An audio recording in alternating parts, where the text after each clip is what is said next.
Yes bwana, mambo ni aje bwana? Kuna bado utitiri wa taarifa za tetesi nyingi ambazo zipo katika timu zetu za hapa nyumbani kwa maana ya Tanzania bara, na hususan hizi klabu viondo ambazo tunaziangalia kwa ukubwa zaidi. Sasa hivi nakuja na story kutoka kwenye viunga vya wekundu wa Msimbazi, Simba. Story hii bwana inahusu eneo la goalkeeping, eneo la golikipa. Yes, unajua Simba walikuwa na golikipa Musa Kamara Pinpin. Ni golikipa ambaye amekuwa na performance bora kwelikweli tangu alivyoingia kwenye kikosi hicho, na alikuwa kwenye ile kampeni ya kufika fainali ya michuano ya shirikisho Afrika, hiyo tunafahamu. Lakini baada ya kupick injury, alivyopata majeraha, Simba ikabidi waingie sokoni. Of course wana magolikipa wengine, lakini kwa daraja wanalohitaji wao ilibidi waingie sokoni kutafuta golikipa mwingine, ndo akampata Mahamadou Kasali Tanja. Ni golikipa mzuri sana kutoka Niger kwenye kikosi cha Ajax Fan. Performance wise ilikuwa ya kuridhisha, sio exceptional sana na sio kama alikuwa anacheza sana chini ya kiwango, hapana. Ilikuwa ni ya kuridhisha, performance nzuri, but wenyewe Simba wanaamini timu yao inahitaji golikipa wa daraja la juu sana ambaye anaweza kuwa bora pengine zaidi ya Pinpin Kamara, zaidi ya Mahamadou Tanja Kasali. Kwenye harakati za kutafuta golikipa wakaangukia kwa golikipa Stanley Nwabali. Of course magolikipa wengi sana walikuwa wanatafuta, akiwemo Emmanuel Kiei kutoka Ghana, waliwahi kumhitaji, walishawahi kufanya mazungumzo naye, waliwahi kufanya mazungumzo pia na golikipa wa Lupopo, yes, Simon Omosola ambaye ni golikipa wa kimataifa wa Cameroon, na hata kwenye national team ya Cameroon huwa anaitwa. Lakini pia sehemu ambayo ilikuwa deal inaonekana kuwa kubwa zaidi ni kwa Stanley Nwabali, golikipa nambari 1 wa timu ya taifa ya Nigeria. Stanley Nwabali ni golikipa ambaye anacheza kule Chipa United ya Afrika Kusini, na performance wise pia amekuwa akiperform vizuri sana ndani ya ligi ya Afrika Kusini PSL. Hata kwenye national team ya Nigeria amekuwa akifanya vizuri pia, hata kwenye AFCON iliyopita ya mwisho performance yake ilikuwa bora. Lakini akiwa ndani ya Chipa alikuwa analazimisha kuondoka ndani ya Chipa. Ni ile alijiona kwamba sistahili tena kucheza Chipa kwa sababu ni golikipa nambari 1 wa national team ya Nigeria. Sasa analindaje nafasi yake ndani ya Nigeria? Ni kutafuta better place, sehemu nyingine ambayo itamfanya aonekane na hilo daraja, kwa sababu Chipa ni timu ya daraja la kati tu kule Afrika Kusini, lakini pia hata kwenye ushiriki wao wa kimataifa hawashiriki. Kwa hiyo alikuwa anahitaji timu ambayo ina daraja hilo kubwa ambayo inaweza kufanya vizuri. Kwa hiyo akawa amelazimisha kutaka kuondoka ndani ya Chipa United, na Simba alifanya naye mazungumzo, lakini fedha ambayo alikuwa wanahitaji management ya Stanley Nwabali ilishindikana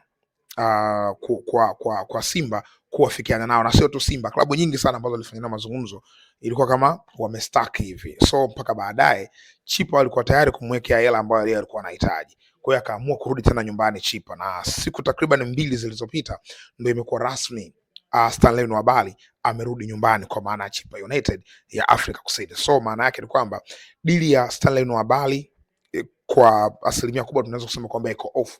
Amedecide kurudi nyumbani ndani ya kikosi cha Chipa United. Sasa kuna taarifa ambazo nimezipata kutoka Ghana. Kuna baadhi ya watu au baadhi ya waandishi kutoka Ghana wamenipa taarifa kwamba Simba Sports Club wameulizia na wanamfuatilia kwa ukaribu, wanamhitaji kwa lugha nyepesi golikipa wa kikosi cha Heart of Oak.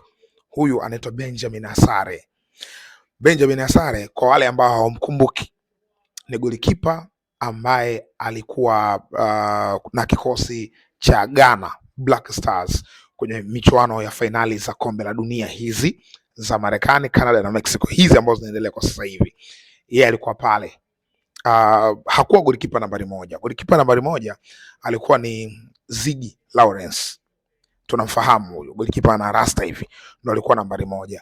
Lakini baada ya Ziggy kupata majeraha, kama nakumbuka vizuri, ilikuwa mechi dhidi ya Panama, baada ya kupata injury akaingia huyo Benjamin Asare, na baada ya kuingia performance yake ilikuwa bora kweli kweli katika mechi mfululizo, mechi dhidi ya England. Just imagine England, safu yao ya kushambulia ngumu, wali create chances za kutosha, lakini Benjamin Asare ndiye ambaye alikuwa anakataa ile michomo, na ndo alikuwa golikipa pekee ambaye anatokea nyumbani, yani anacheza kandanda nyumbani Ghana, au mchezaji pekee anayecheza kandanda nyumbani Ghana ni Benjamin Asare.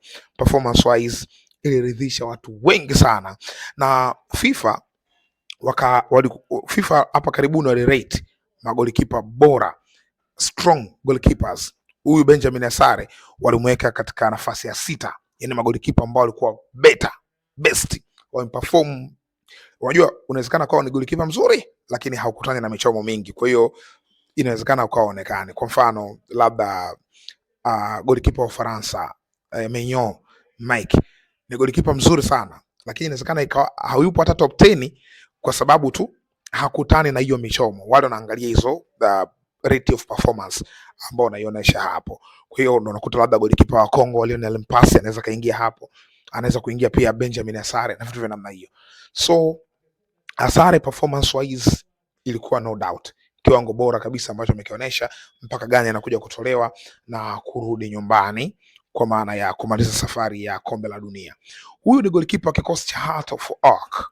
Ni golikipa ambaye safari yake mpira ilianza kwenye kikosi kimoja kinaitwa Sporting Marine. Sporting Marine ni timu ya Ghana ambayo sasa huyu golikipa alikaa kwa muda mrefu. Unajua mistake kubwa ambayo alifanya ni kukaa katika hiyo timu kwa kipindi kirefu. Sasa baadaye anakuja kuondoka mpaka anakuja kuingia Heart of Oak. Heart of Oak, unapozungumzia timu hiyo unazungumzia ndo magoti wa mpira wa Ghana. Yani Hassan Tekotoko anaanza, Heart of Oak anafuata, na hiyo ni derby.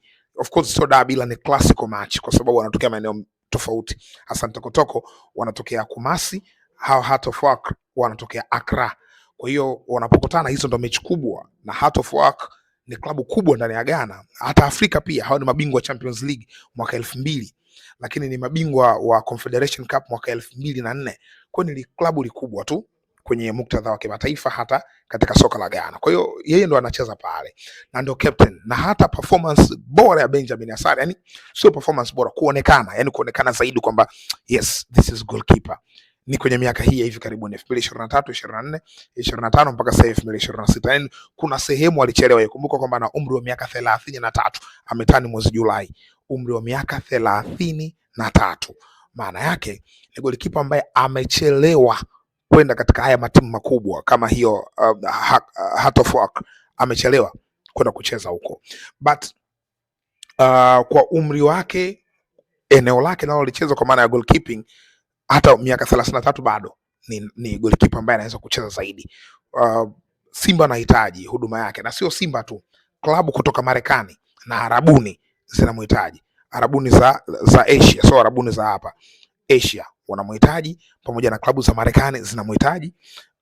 Simba pia wanamhitaji. Of course ni timu nyingi zinaulizia huduma ya huyo mchezaji, na mwenyewe kuna utulivu kweli kweli, na amerudi kambini kwenye kikosi cha Heart of Oak, ambaye yeye pia ni captain wa kikosi hicho. Kwa hiyo haiwezi kuwa rahisi kumpata huyo golikipa Benjamin Asare. Of course kwa daraja la Simba wanaweza, hiyo nguvu wanayo, kwa sababu ana fedha kwenye eneo la goalkeeping, haijaje kuwasumbua kulipa magolikipa wakubwa, lakini haiwezi kuwa rahisi kwa sababu kuna matimu mengine makubwa kutoka mataifa makubwa pia yanahitaji huduma yake. So Benjamin Asare kwenye rada za Simba, but hakuna progress yoyote ambayo nimeisikia, ila nimepata taarifa kutoka Ghana kwamba Simba anaulizia huduma ya huyu mchezaji Benjamin Asare. Ni iko ndo kikubwa zaidi ambacho nimekizungumzia kuhusu profile yake, ubora wake. Nadhani tumemuona katika World Cup, lakini ni captain wa hicho kikosi, lakini anabakia Ghana, na pengine Lawrence Zigi inawezekana asirudi kwenye kikosi cha Ghana kwa performance bora ambayo ameonyesha Benjamin Asare. Bwana, hilo ndo kubwa zaidi. Mimi nilipata bahati ya kumtangaza katika mechi, nakumbuka ilikuwa England dhidi ya Ghana. Performance ilikuwa ni bora sana, so endapo Simba atampata itakuwa amepata bonge moja la golikipa. Yes, hilo ndo kubwa zaidi, lakini mapambano lazima yawe makubwa ili kuhakikisha wanampata. Anyways, una nafasi ya kutuambia katika comment section hapo. Tuweke comment yako muhimu sana. Unaona ni golikipa ambaye anastahili kucheza Simba au hastahili? Simba wanampata au hawampati? Niambie kwenye comment section. Usisahau kusubscribe. Hii ni Mzinga Sports.